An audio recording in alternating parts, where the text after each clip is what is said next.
Hello student. आज हम board परीक्षा की तैयारी के अंतर्गत बीजगणित में से चैप्टर नंबर दो चरों का रैखिक समीकरण देखने वाले हैं। इस चैप्टर से जो है 1 अंक, 3 अंक और 6 अंक के प्रश्न पूछे जाते हैं। 3 अंक के प्रश्न पूछे जाएंगे तो उस कंडीशन में 6 अंक का प्रश्न नहीं पूछा जाता, और 6 अंक का प्रश्न अगर पूछा गया तो 3 अंक का प्रश्न जो है नहीं पूछा जाता, पर 1 अंक का प्रश्न जो है हर साल पूछा जाता है।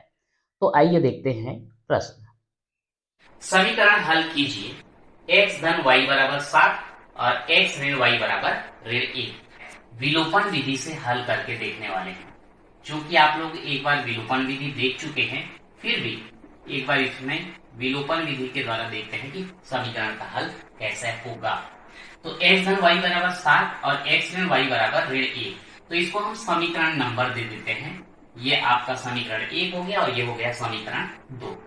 अब यहाँ पर जो है विलोपन विधि में करते क्या है कि इनमें से या तो x को हटा दिया जाए या फिर y को हटा दिया जाए। दोनों में से किसी एक को आपको हटाना है, विलोप करना है।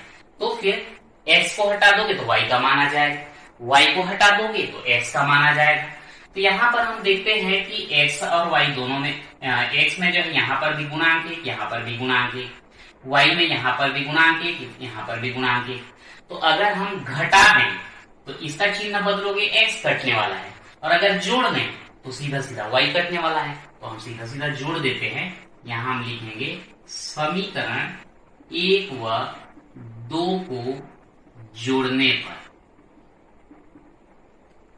तो ये होगा x धन y बराबर 7 और x ऋण y बराबर ऋण 1।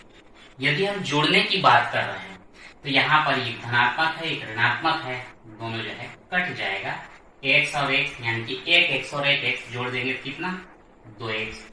और यहाँ पर 7 में 1 घटाएंगे 6, बड़े का चिन्ह धन है तो ये भी धन।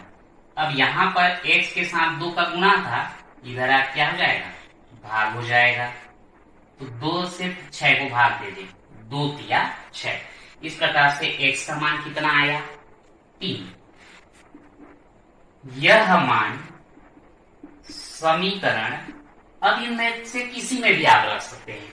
1 में रखोगे फिर भी y का मान आएगा, 2 में रखोगे फिर भी y का मान आएगा। तो मैं 1 में रख देता हूं। यह मान समीकरण 1 में रखने पर x धन y बराबर कितना दिया है, 7। x का मान कितना आ चुका है, 3 धन y बराबर 7। y बराबर क्या होगा, 3 को उधर ले जाओ, 7 ऋण 3। तो इस प्रकार से y बराबर कितना आ गया, 4। इस प्रकार से हमारा समीकरण हल हो चुका है। x और y दोनों का मान आ गया है, x का 3 और y का 4। x का 3 y का 4, और ये हो गया हमारा आंसर। कौन से विधि से, विलोपन विधि। आंसर सही है या नहीं चेक करना चाहे तो आप यहाँ रख सकते हैं, x की जगह 3 और y की जगह 4, तो 3 धन 4 बराबर कितना आ जाएगा, 7। यहाँ पर x की जगह 3, y की जगह 4, तो 3 ऋण 4 बोलने से कितना आएगा, ऋण 1। यानी कि हमारा आंसर कैसा है, बिल्कुल सही है। ये रहा हमारा अगला क्वेश्चन।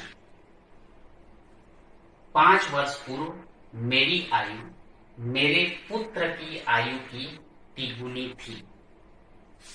10 वर्ष पश्चात मेरी आयु मेरे पुत्र की आयु की दुगुनी हो जाएगी। मेरी व मेरे पुत्र की वर्तमान आयु ज्ञात कीजिए। अब यहां पर देखते हैं, 5 वर्ष पूर्व यानी कि पहले और 10 वर्ष पश्चात यानी कि 10 वर्ष बाद, उन दोनों के पिता पुत्र का उम्र जो है यानी कि आयु जो है हमको ज्ञात करना है। अब यहां पर क्या करेंगे, हम वर्तमान आयु को लेकर के चलते हैं। तो माना वर्तमान में जो है पिता की आयु x और पुत्र की आयु y वर्ष मान लेते हैं। माना वर्तमान में पिता की आयु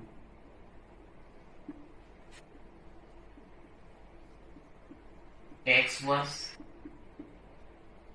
व पुत्र की आयु y वर्ष है। अब यहां पर जो है 5 वर्ष पूर्व की बात करें। अब यहां पर सोचिए, यदि आपका वर्तमान में आयु जो है 25 वर्ष है, तो 5 वर्ष पहले कितना होगा? निश्चित रूप से 25 में 5 को घटा देंगे। यहां भी वही करना है हमें कि अभी जो है पिता की आयु कितना x, पुत्र की आयु कितना y। तो 5 वर्ष पहले की बात करें तो इन दोनों में 5 वर्ष क्या कर देंगे? घटा देंगे।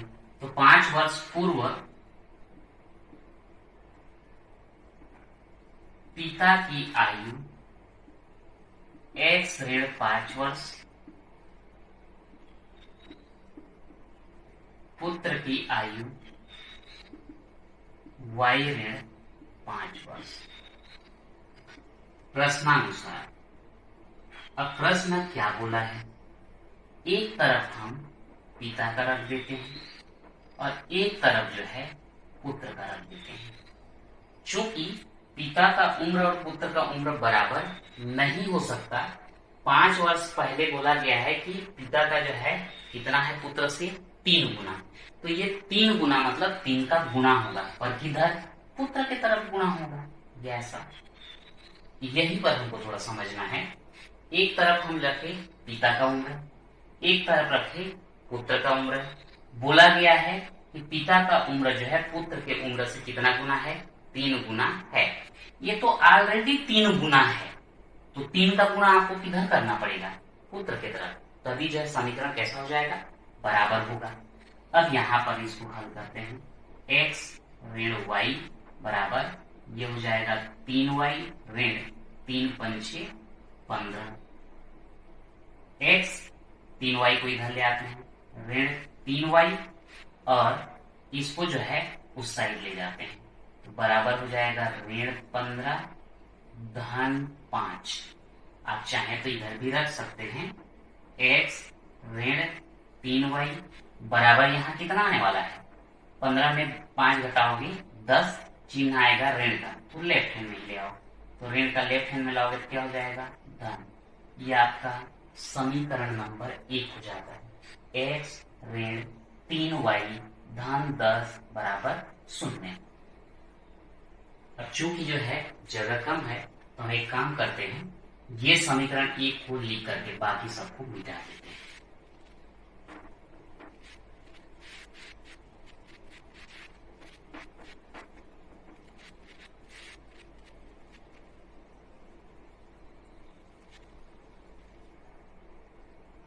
तो आपको एक समीकरण मिला है, x ऋण 3y धन 10 बराबर 0।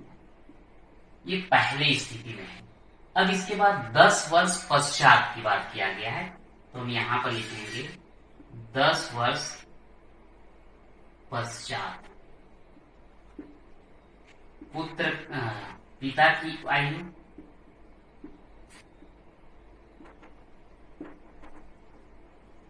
दस वर्ष बाद बोला गया है, तो x में हम 10 जोड़ देंगे।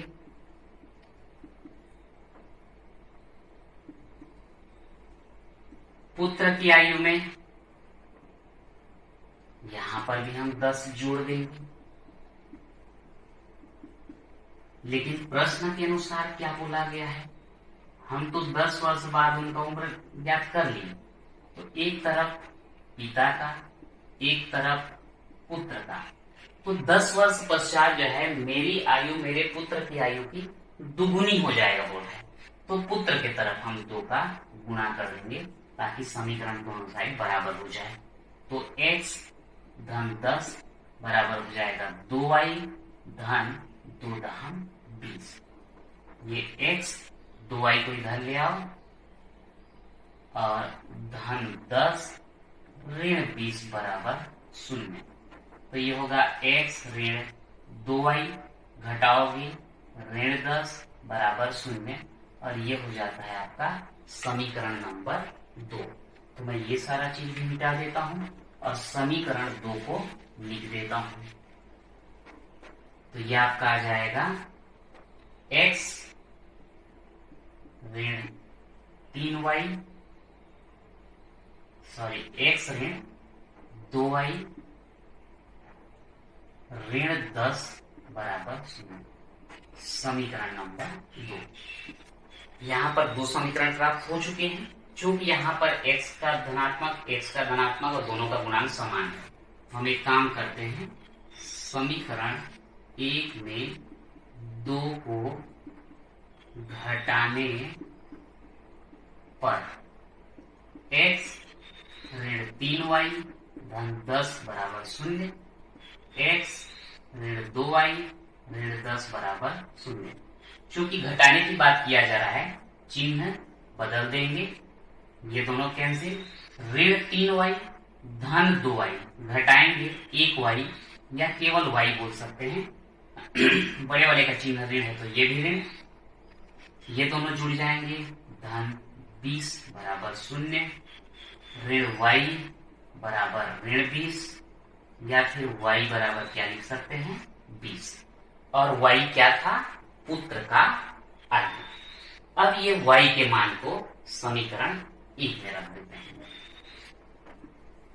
y का मान समीकरण 1 में रखने पर x ऋण 3y धन 10 बराबर 0।